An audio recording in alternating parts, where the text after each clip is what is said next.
1. වචන වලින් පටන් ගන්න. vocabulary. එහෙම නැත්නම් වචන කියන්නේ භාෂාවක් කතා කරන කලින් ඔයා දැනගන්න ඕන දේ. හිතලා බලන්න ඔයා කොහොමද කෙනෙක් ඉංග්‍රීසියෙන් යමක් කියන්නේ ඒක කියන්න ඕන වචනේවත් ඔයා දන්නේ නැත්තම්.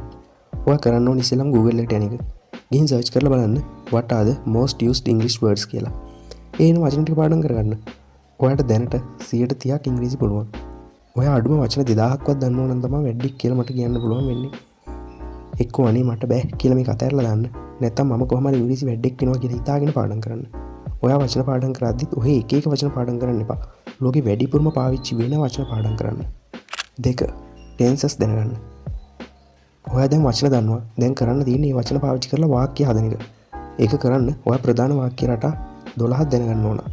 ඔයාට කරන්න පුළුවන් YouTube එකේ මේ ටෙන්සස් එකේ නම සර්ච් කරලා මේ වාක්‍ය හදන විදිහ ඉගෙන ගන්න. මේ ටෙන්සස් 12ම ඉගෙන ගන්න එක ගොඩක් වටිනවා. මොකද වැඩිපුරම පාවිච්චි වෙන්නේ මේ 12 විතරයි. මීට අමතරව තව ටෙන්සස් තියෙනවා. ඒවා අල්ල ගන්න විදිහ මම ඉස්සරහට කියන්නම්. 3. වාක්‍ය එක එක හදලා බලන්න.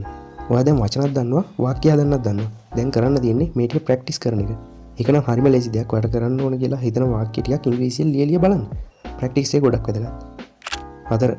අනිකුත් වාක්‍ය රටා. ඔයා මේ ටෙන්සස් 12 විතර දැනගත්තට ඔයා වැඩික් වෙන්නේ නැහැ. තව වාක්‍ය රටා තියෙනවා. ඔයා දැනගන්න ඕන. මේ ටික අල්ල ගන්න නම් හරි ලේසි. ඔයාට කරන්න තියෙන්නේ මොකක් හරි ඉංග්‍රීසි කාටුන් එකක් හරි ෆිල්ම් එකක් හරි ටීවී ෂෝ එකක් හරි බලන එක. යාළුවෙක් කතා කරන දේවල් ඔයාට තේරෙනවද කියලා බලන්න. ඔයාට සමහර දේවල් නොතේරි. අන්න එතකොට ඒ ටික තමයි ඔයා දැනගත යුතු වාක්‍ය රටා ටික.